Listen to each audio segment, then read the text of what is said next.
I have nothing to say, Swamiji. Nothing to say.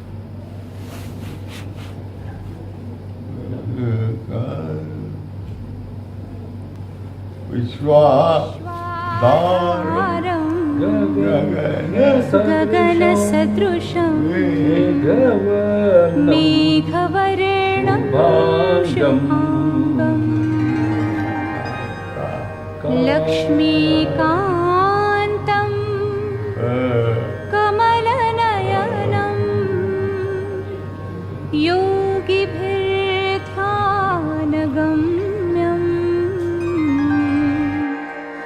वन्दे विष्णु भवभयहरम्.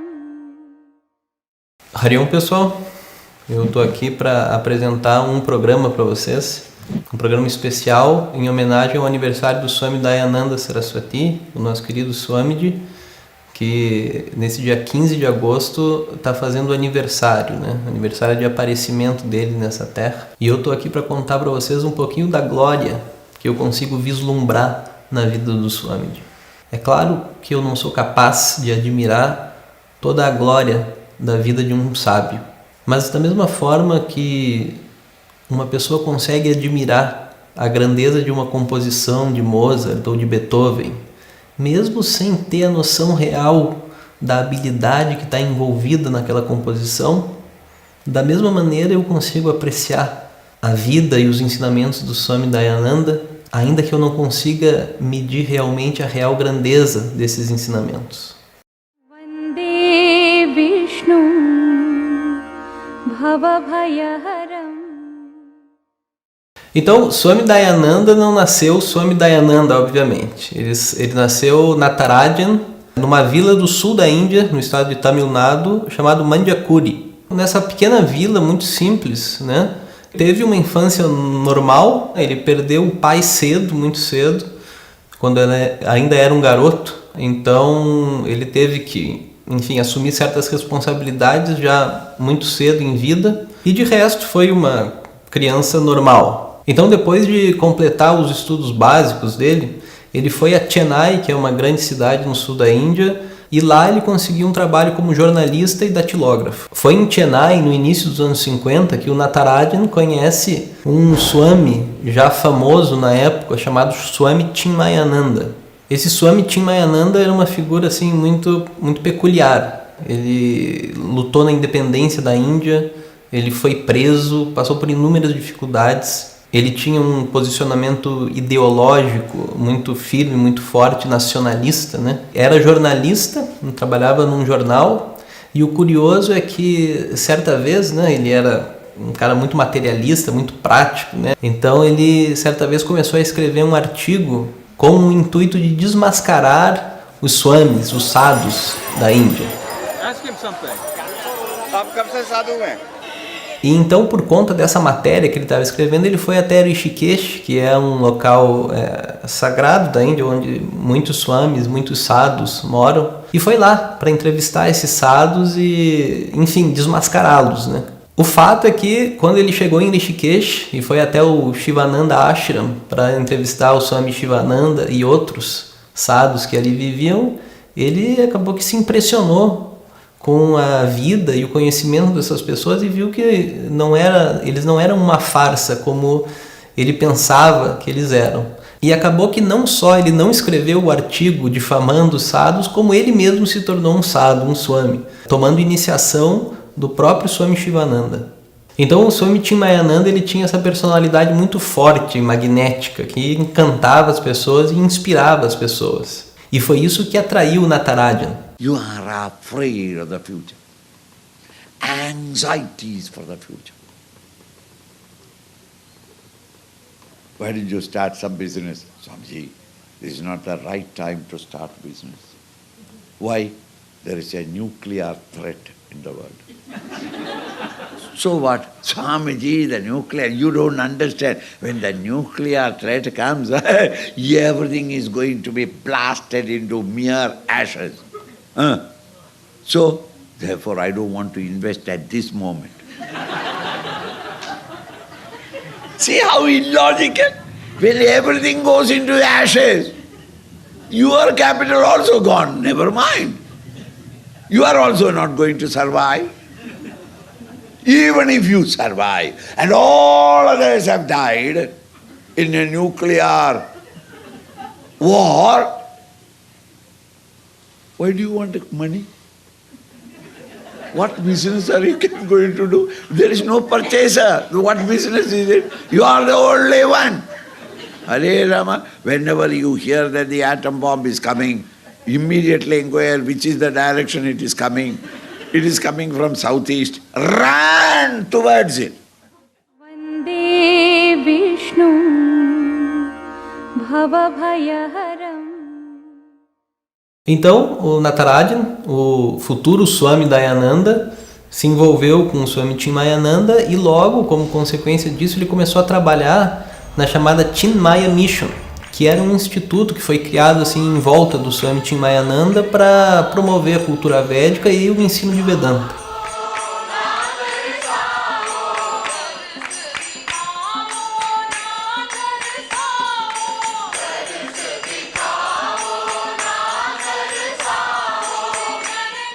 Em 1955, o Natarajan já estava bem integrado ali no funcionamento da Chinmaya Mission e bastante íntimo do Swami Chinmayananda.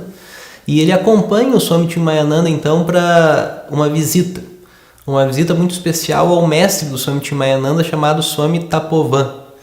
E esse Swami Tapovan, ele morava em Uttarkashi, nas montanhas, nos Himalaias, lá no alto, num lugar assim muito inacessível. Se você for hoje nessa região, em Uttarkashi, nos Himalaias, você vai ver que é uma região assim bastante desprovida, não tem nada ali, né? Tem muita pouca coisa, as estradas são precárias e tudo mais. Imagine isso na década de 50. Então o Swami Tapovan, ele não morava em Uttarkashi, ele se escondia lá. O Swami Chinmayananda, ele tinha estudado com esse Swami Tapovan no passado por muitos anos. E aí, depois de completar os estudos dele, ele pediu para o Swami Tapovan para descer para as planícies para ensinar em Rishikesh e em outros lugares.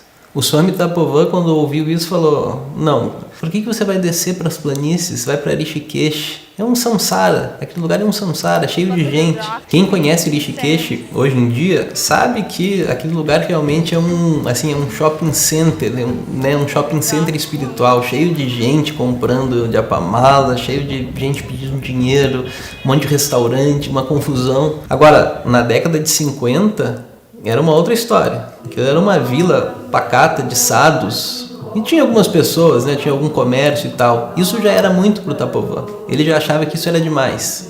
Ele era o tradicionalista do passado, né? Que vivia nas montanhas ensinando Vedanta apenas para aquelas pessoas super qualificadas que iam até ele. O Swami Chinmayananda tinha um chamado para descer. Tinha um chamado para ir lá ensinar as pessoas e acabou convencendo o Tapovan com a ressalva de que se não desse certo ele voltaria para as montanhas. Então aí o Swami Chinmayananda foi. Até o nome desse Swami Tapovan já dizia, né, o caráter dele. Tapovan significa aquele que tem disciplina. E realmente ele era um homem ultra disciplinado, né? Contam as histórias que às vezes chegavam alguns devotos ali de passagem e traziam doces, né? E o Swami Tapovan tinha seus brahmacharis ali, seus estudantes, e as pessoas ofereciam então doces para os estudantes. O Swami Tapovan via o olho do estudante brilhar quando ele via aquela caixa de doce. E ele falava: não coma, você vai oferecer esses doces agora para Gangá. Gangá é o rio Ganges. Oferecer doce para Gangá significa jogar os doces no rio. Então ia lá o discípulo, né, babando, tremendo, oferecer os doces na Gangá. Porque essa era a vida lá, uma vida de muita disciplina, de muita dedicação. Então o que aconteceu foi o seguinte: o Natarajan na frente do Swami Tapovan, o Swami Tapovan olha para Natarajan e vê nele o futuro Swami Dayananda. E fala para ele: Natarajan, fique aqui comigo, né? Fique aqui levando uma vida de estudo, de meditação, de japa. O Natarajan tinha o desejo de ficar, mas ele falou: eu não posso, porque eu tenho ainda responsabilidades a cumprir. Eu tenho coisas para fazer, eu tenho a minha mãe, eu tenho que organizar a minha vida ainda. Eu não posso simplesmente agora largar tudo, mas eu vou, né, virar um Swami, eu vou. Mas daqui a 1 ano, Agora eu preciso ainda resolver as minhas pendências. Então isso já mostra assim a objetividade do Swami Dayananda desde aquela época. Vande Vishnu Bhavabhayaharam. Daí ele retornou para Chennai junto com o Swami Chinmayananda, e lá, no trabalho dele na Chinmaya Mission, ele começou a editar uma revista chamada Tyagi. Tyagi em sânscrito significa renunciante. Então ele começou a trabalhar nessa revista chamada O Renunciante. São sinais do universo, né? Mostrando para o Swami de que realmente a direção da vida dele era de fato a renúncia. Era o que ele já estava vivendo. Ele já tinha sido ali estimulado pelo Swami Tapovan. Agora ele começa a editar uma revista chamada O Renunciante. Então ele fica mais certo do que nunca de que a renúncia realmente é o estilo de vida que ele deve levar. Porém, o Natarajan não estava ainda com o coração tranquilo para renunciar, porque apesar de ele já ter estudado Vedanta um bom tempo, estudado sânscrito, ele ainda tinha aquela dúvida no coração de que eu não realizei ainda o objetivo maior desse estudo. Eu não realizei o Atma, né? Eu não realizei o eu não tive ainda a experiência do eu. Então, ele tinha essa coisa, eu sei o que as escrituras dizem, eu entendo a mensagem, mas eu não tive a experiência ainda. Então, o Natarajan tinha essa noção de que existe um intervalo de tempo entre o entendimento da mensagem de Vedanta e a realização do eu, a realização do Atma, a iluminação. Foi para resolver essa dúvida que o Chinmayananda, então, o Swami Chinmayananda, manda o Natarajan para um outro Swami, chamado Pranavananda. Foi com esse Swami Pranavananda que o Natarajan descobriu que não existe esse intervalo de tempo entre entender a mensagem de Vedanta e realizar o eu. A própria compreensão das palavras de Vedanta é a realização do eu. If you are awareness limitless, there is no question of reaching it. There is no question of missing it. It is invariable. There is no necessity for a dismissal of a thought, for recognition of the content of the thought, which is invariable, which is you. Do you understand that? You don't require the wave to subside in order to know the water. This is called self-realization. It is not becoming. The chain doesn't become gold. Chain is gold. Aí, com o coração tranquilo, com as dúvidas resolvidas, Natarajan tem a certeza de que a vida de renúncia e de ensino é o que ele quer. E aí ele toma sannyasa do Swami Chinmayananda na data de 1962, num Shivaratri.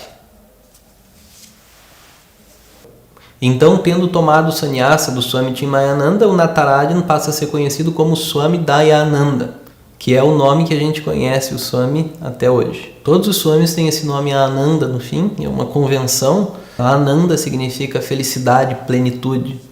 E o primeiro nome que vem antes de Ananda geralmente indica alguma faceta da personalidade da pessoa. Daya significa compaixão. Então, Dayananda significa aquele que é pleno de compaixão. É um nome assim que foi dado com muita exatidão para o Swami Dayananda, como a gente vai ver logo logo. Vande Vishnu Bhavabhayaharam. Em 1963, um ano depois da renúncia, o Swami Dayananda vai para Rishikesh, em peregrinação.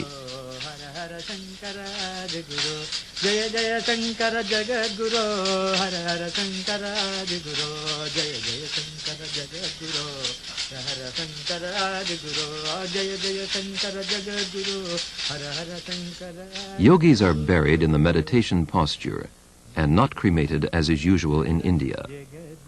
On their graves, lingams are erected. Water from the Ganges is sprinkled over them, and they are decorated with flowers. E ele mora lá por 3 anos. Mora lá significa o quê? Ele constrói uma cabana na beira do Ganges, num local chamado Purani Jadi, que é onde fica hoje o ashram do Swami Dayananda em Rishikesh. E nesse local ele passa então 3 anos estudando Brahma Sutra com um professor muito competente chamado Tara Ananda. Então ele passa esses 3 anos numa vida muito simples e dedicada nessa região de Puranijali, em Rishikesh, estudando essa escritura chamada Brahma Sutra, que é uma escritura assim, é a mais difícil que tem a ser estudada no estudo de Vedanta. No curso de 3 anos é a última. E no curso de 3 anos se estuda os 4 primeiros sutras, que leva mais ou menos 3 meses para ser estudado. O Brahma Sutra inteiro tem mais de 500 sutras. Então foi isso que ele ficou fazendo durante todos esses anos em Rishikesh. Então nesse período do início dos anos 60, meados dos anos 60, foi também aquele período de descoberta da espiritualidade indiana, né? Que assim, a espiritualidade indiana virou meio pop no Ocidente. Foi o período em que os Beatles visitaram Rishikesh para fazer meditação transcendental com aquele Swami Maharishi Mahesh.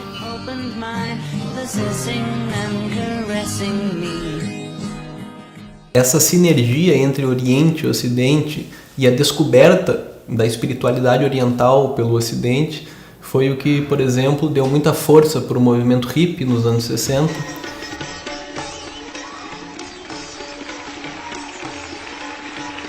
E foi também uma coisa que vai abrir caminho para a ida do Swami Dayananda no futuro próximo para os Estados Unidos, para ele se tornar um grande professor no Ocidente.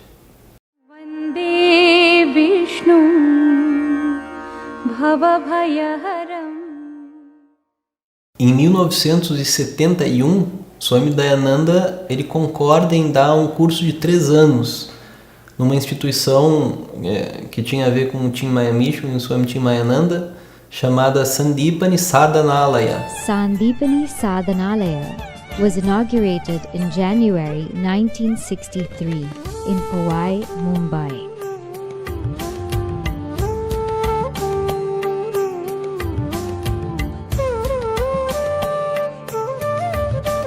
Sandipani Sadhanalaya is meant for that and that alone, to not only give the theory, but also the practice, so that each student will become perfect before he goes out to the world.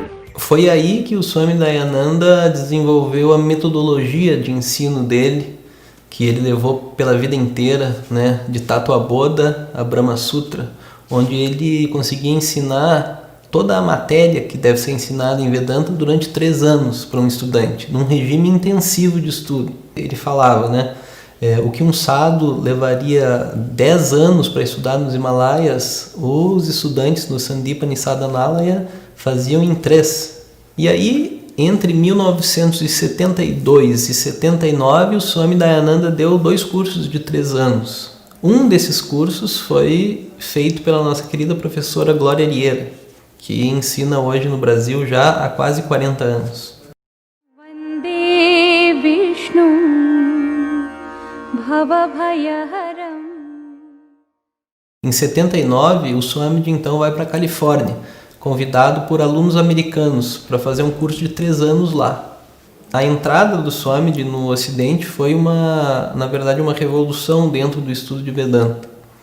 É preciso lembrar que antes de Swami Dayananda e antes de Swami Chinmayananda não existia isso de ensino em inglês. O papel que os dois tiveram e o papel que o Swamiji teve ao ensinar Vedanta em inglês, até então era ensinado em Hindi, era ensinado em sânscrito, algumas outras línguas, mas não era ensinado em inglês.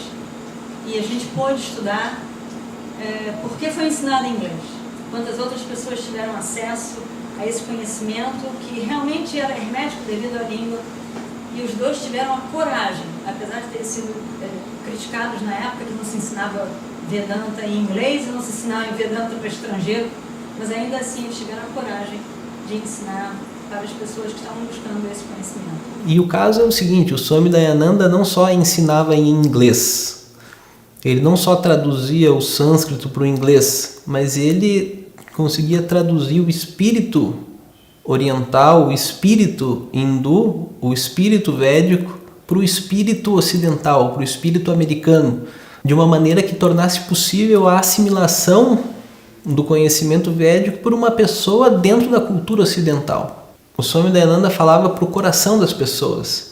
Ele fazia questão de usar as mesmas referências culturais do interlocutor. But in fact, awareness, I is neither a sleeper nor a dreamer nor a waker. From its own standpoint, it is always awake, wide awake, it is ever the same. But then with reference to one thing, it is called so. With reference to, like even as I said, the fellow is an uncle because of a man from whose standpoint you look at yourself. And again from the brother's standpoint, I am brother. Uncle's standpoint, I am a brother-in-law. Like this, I keep on changing my names. And from my own standpoint, I am a simple Henry, not the eighth. You know that story? I'm reminded of that song. Last time also I said, one fellow said, I am Henry the eighth, I am.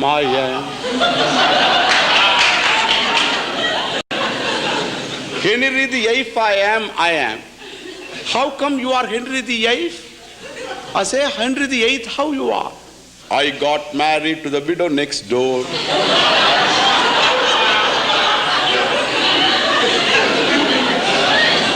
She got married 7 times before.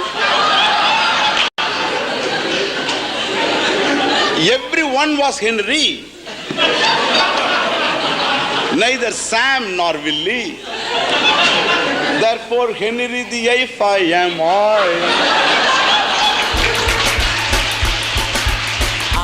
Henry the eighth, I am. Henry the eighth, I am. I got married to the widow next door. She's been married 7 times before. And everyone was an Henry. She wouldn't have a Willie or a Sam.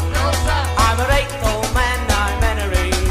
Henry the eighth, I am. O uso do humor, o uso de piadas, o uso de metáforas engraçadas, de jogos de palavras, não era simplesmente uma distração na aula do Swami Dayananda. Elas eram parte do método. Porque quando você ouve uma piada que você não espera, existe uma abertura da cabeça. Você se abre inteiro, você se desarma no riso. E quando você se desarma, vem logo em seguida a mensagem importante que o Swami Dayananda faz, logo depois da piada. Quando você está desarmado, então aquilo entra direto no teu coração e você consegue absorver. É um método realmente incrível. It is like this. To say I am tall, I am short, I am mortal, I am limited, you have to look at yourself from this physical body which is a mortal, no doubt. Who said it is not? And therefore, from the physical body standpoint, I can call myself a mortal with a smile within myself. For I know I is not a mortal. And if I say I am a mortal, then it is entirely different thing. To be in association with one thing is one thing. And to take that one thing itself, what I am associated with as myself, is quite another. Então o Swami Dayananda ele foi capaz disso, de fazer essa tradução do espírito oriental para o espírito ocidental de uma maneira brilhante, traduzindo os conceitos védicos mais elevados para uma linguagem muito simples, na verdade, e muito palatável para as pessoas absorverem aqui no Ocidente. E uma das maiores contribuições do Swamiji foi a refutação cabal da ideia que dominava o senso comum de Vedanta naquela época e a cabeça do Natarajan, de que o autoconhecimento ele viria através de uma experiência e não de um mero conhecimento. Essa refutação já havia sido feita por Shankaracharya, o grande professor de Vedanta, séculos antes, mas ela precisava, nesses novos tempos, de um novo formato. You don't need experience. Ustedes no necesitan la You experiencia. need cognition. Experience is dumb. I was traveling from Madras to Delhi, Chennai to Delhi. One gentleman came. I think later I learned he was from Australia. So he came and sat. He's a big man. Can't fit in. He removed his handrest, then got in. I am already in a corner. And then he said, you are a Swami? I said, yes. So I want to meet a Swami. Do you know this Swami? He gave me an address. Swami Dayananda Saraswati, Purani Jhadi, Rishikesh. He has the experience of Swami. He is talking to me. In fact, I experience him more than what he experiences me. That Dayananda you want to see later at Rishikesh, at a different place, at different time. That Dayananda is this Dayananda right under your right thigh. So this is what I told. The experience is dumb. Durante a vida, o Swami Dayananda conduziu inúmeros cursos de 3 anos. Ele formou centenas, talvez milhares de professores durante esse período. Um desses professores foi o nosso querido Jonas, o Vishwanatha, que fez o último curso que o Swami Dayananda deu inteiro, do início ao fim, no ashram de Coimbatore, no sul da Índia. He is coming back. He did this long-term 3-year course very well. He not only studied Vedanta very thoroughly, he studied also Sanskrit very well. So he has picked up all the chanting properly, and therefore he can be a good bet to learn from. Vande Vishnu Bhavabhayaharam. Mas a grandeza do Swamiji não acaba aí. Além de um grande professor, de um grande intelectual, de um grande sábio, ele foi também um líder religioso. Ele chegou a discursar nas Nações Unidas sobre tolerância religiosa e ele exerceu um papel muito importante no esclarecimento desse assunto. Para o Swamiji, a liberdade religiosa era obviamente uma coisa sagrada, que ele concedia a todas as religiões. Mas essa liberdade religiosa, ela deve ser dada para uma religião até o ponto em que ela não interfira com outras religiões. Quando os mandamentos de uma religião dizem que essa religião deve acabar com outras religiões, converter outras pessoas de outras religiões, aí essa liberdade tem que ser detida. Swami Dayananda falava, conversão é violência. But I say, let that non-verifiable beliefs be there. I want them to have them, even though I won't advocate them. I want the freedom. Let them enjoy the freedom to have them. But what is the basis for that person to come and convert me? Yeah, if you are convinced of something, then you can try to convince me, not convert me. Did you ever see a physics professor knocking at your doors, asking for your time so that he could talk to you about particles? Never. You want to learn physics, you go to him. But here, I am every day bothered really. At the airport I am bothered, in street corners I am bothered, at my home I am bothered. They want to save my souls. Vande Vishnu Bhavabhayaharam. Uma terceira grande atuação do Swami Dayananda na sociedade, além do ensino de Vedanta e além da questão religiosa, foi a questão social, a questão humanitária. O Aim for Seva foi um programa de desenvolvimento de comunidades rurais, comunidades afastadas de difícil acesso, que o Swamiji e as pessoas em volta do Swamiji desenvolveram na Índia. O Aim for Seva deu acesso à educação, à saúde, à cultura védica e tantas outras benesses para as pessoas em comunidades isoladas da Índia, que de outra forma não teriam acesso a todas essas coisas. Every Indian should have this awareness of taking care of the people of this country, the people who need help, who are isolated, alienated from the mainstream society, and whose culture is also in danger, whose livelihood, etc., is not in a desirable state. So, the people of the country should take care of the people, even though the government is trying, itself cannot do. People should help people.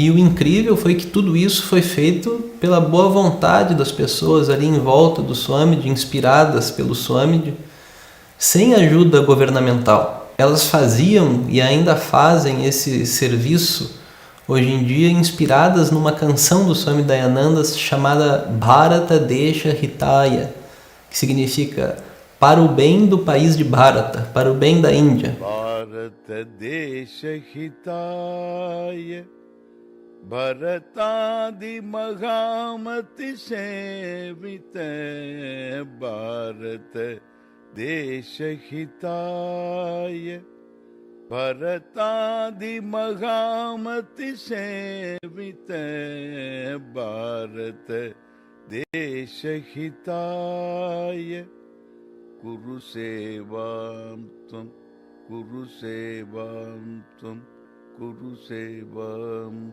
Tum Kuru Sevam.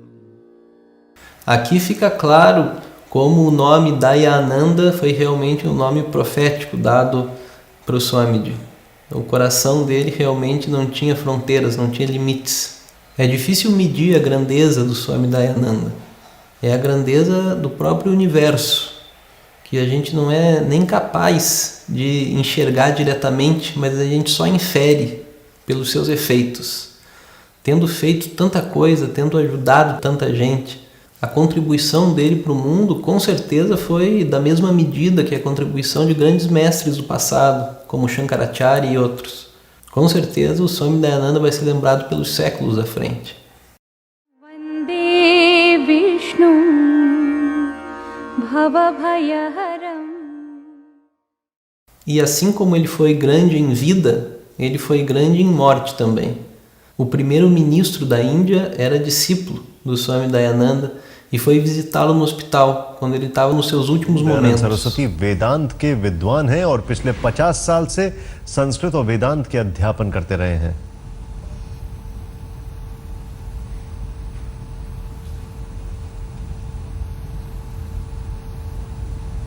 Na verdade, quando a vida de um sábio se encerra, a gente não fala que ele morreu, porque o conceito de morte traz uma noção de perda, de infelicidade, e não é essa a experiência de um sábio com a morte. Quando um sábio morre, a gente diz ele alcançou o Mahasamadhi, a dissolução completa, o conhecimento final, onde ele simplesmente contempla todas as suas ações e todos os benefícios que ele pode gerar, e por fim larga os sofrimentos desse corpo físico. Nesse dia 15 de agosto, a gente relembra um pouquinho da presença do grande Swami Dayananda nessa terra, de quanto ele nos ajudou no nosso caminho, diretamente ou indiretamente, na presença também dos seus discípulos, que também abençoam o nosso caminho. Om Shri Gurubhyo Namaha Harihi Om.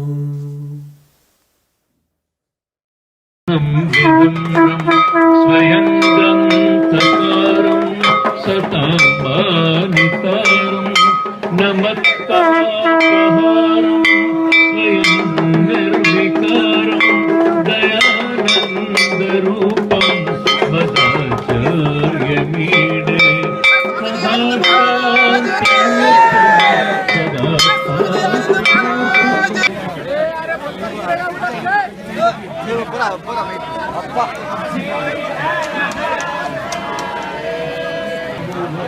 आगे करना आगे जाओ आगे